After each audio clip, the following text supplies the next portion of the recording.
What is cosmopolitanism? Cosmopolitanism, the idea can be traced back to Hierocles or the Stoics of the ancient Rome. Hierocles says we identified ourselves with a concentric circle.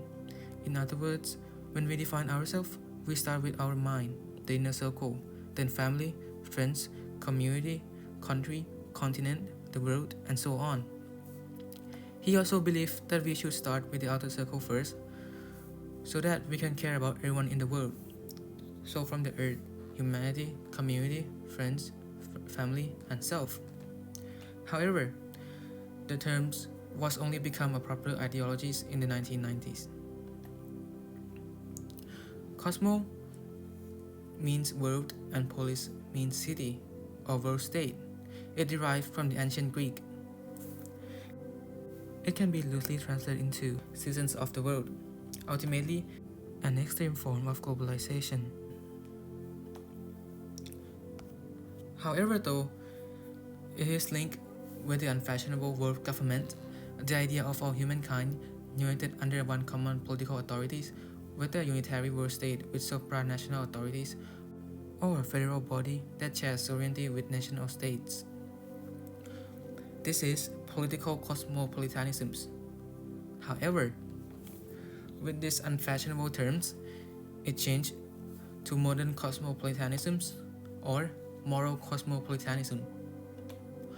Moral cosmopolitanism means that everyone has obligations toward everybody in the world, regardless of nationality, religions, and ethnicity. An example of an organization that practices these ideologies are the United Nations Declaration of Human Rights and the Amnesty International.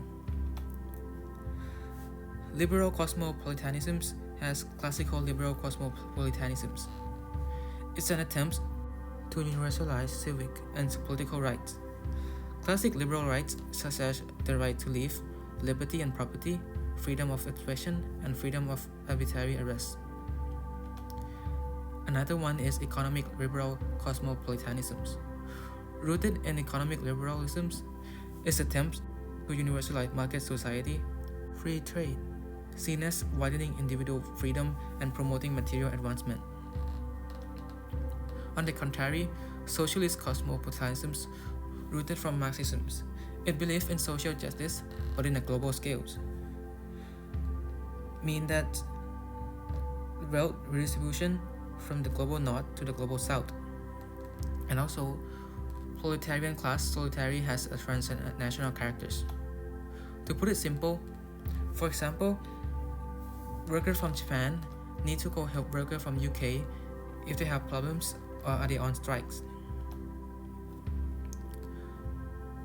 Now, we're gonna discuss SWOT analysis, strengths, weaknesses, opportunities, and threats. The strength is, it's embraced a global moral community, fostering empathy. Cosmopolitanism's emphasis on a global moral community promotes a sense of shared responsibility among individuals, potentially reduce conflicts and divisions. It also advocates for universal rights and social justice. Cosmopolitanism's focus on universal human rights and global social justice provides a powerful framework for addressing global inequalities. Its weaknesses. It is complex to implement on a global scale, especially in terms of economic redistribution. The practical implementation of cosmopolitanism ideas, particularly economic redistribution on a global scale, is complex and faces significant challenges. It involves reorganizing global economic structures and governance.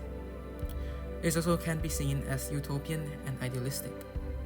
Critics argue that cosmopolitanism calls for a world where people put their needs of humanity above national interests. It is overly idealistic and detached from political and economic realities. Opportunities, though, addressing global challenges like climate change through collective action, cosmopolitanism provides a platform for addressing pressing global challenges such as climate change by fostering collective action and cooperation on an international scale. It also promotes tolerance and cross-cultural understanding, means reducing conflicts. Promoting a global moral community encourages tolerance, diversity, and cross-cultural understanding, potentially reducing conflicts and xenophobia. However, it threats.